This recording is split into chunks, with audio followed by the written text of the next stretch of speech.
The 4th of July weekend in the Texas Hill Country was supposed to be a time of joy and celebration, a chance for families and friends to come together under the wide Texas sky, sharing laughter, food, and the simple pleasures of summer. The air was filled with the sounds of children playing, the sizzle of barbecue, and the anticipation of fireworks lighting up the night. But as the sun dipped below the horizon, a sense of unease began to settle over the festivities. What was meant to be a weekend of memories quickly became the stage for an unfolding disaster.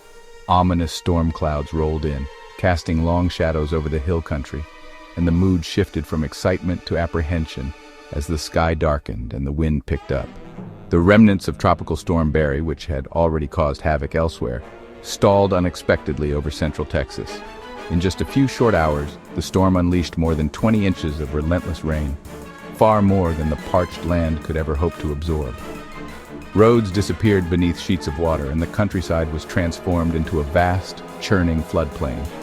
Water surged down the hillsides, turning peaceful creeks into violent torrents. The Guadalupe River, usually a source of life and recreation, became a deadly force, swelling far beyond its banks and sweeping away everything in its path. In the dead of night, flash flooding struck with terrifying speed. Homes and campsites that had been filled with laughter only hours before were swept away in minutes. Families scrambled for safety as the water rose, and emergency responders raced against time to save lives amid chaos and darkness. When the sun finally rose, the devastation was clear. The weekend would not be remembered for fireworks or celebration, but for the flood that shattered lives, destroyed homes, and forever changed the heart of the Texas Hill Country. The disaster unfolded with terrifying speed, catching many off guard as the skies darkened and the winds began to howl. What started as a typical summer evening quickly escalated into a night of chaos and fear as ominous clouds gathered overhead and the first drops of rain began to fall. The National Weather Service issued a flash flood watch on July 3rd, warning residents of the potential for dangerous flooding. Alerts buzzed on phones and flashed across television screens, urging people to stay vigilant and prepare for the worst. Yet, for many, the true scale of the threat was still unimaginable. By the early hours of July 4th, the situation had escalated dramatically. The Guadalupe River, which had seemed calm just hours before, surged from 3 to 30 feet near Hunt, rising an astonishing 26 feet in just 45 minutes. The water's rapid ascent was relentless, leaving little time for anyone to react.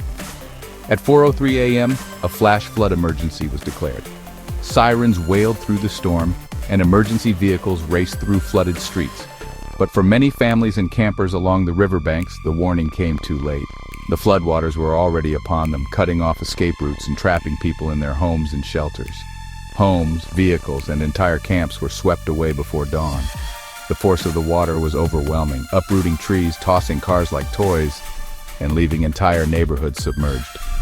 Survivors described the terrifying roar of the river and the chaos as they scrambled to higher ground.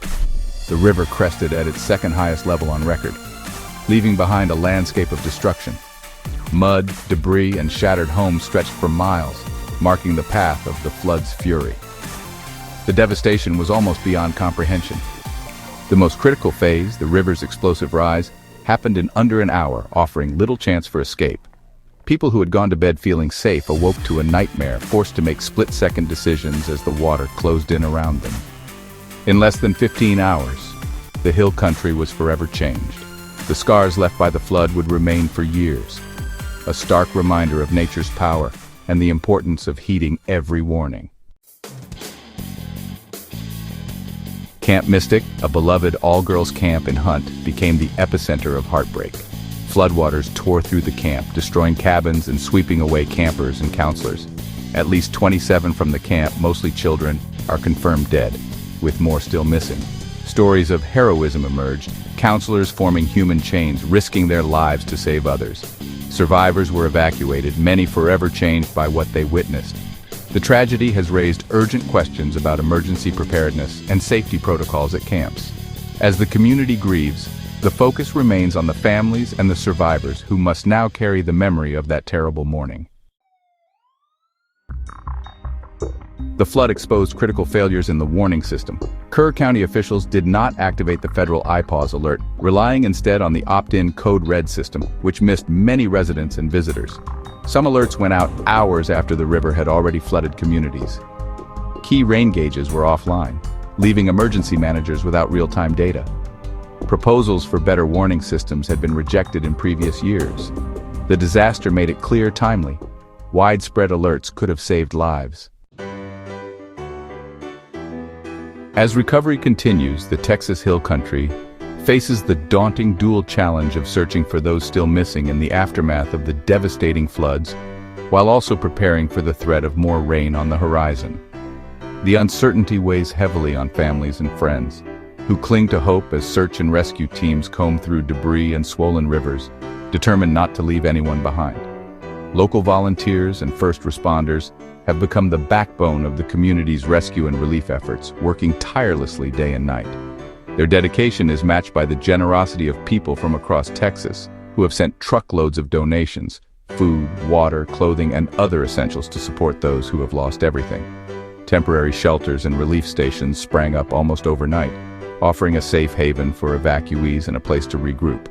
Volunteers serve hot meals, distribute supplies, and provide comfort, embodying the resilience and compassion that define the Hill Country spirit. The road to rebuilding will be long and difficult. Many families return to homes that are barely recognizable, their possessions destroyed and memories washed away.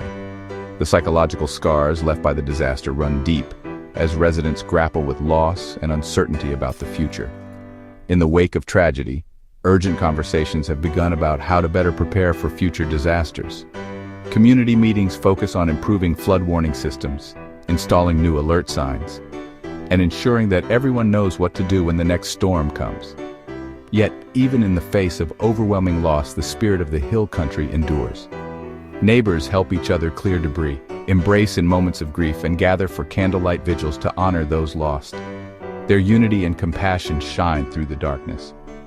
In its darkest hour, the community stands together, united in grief but also in hope.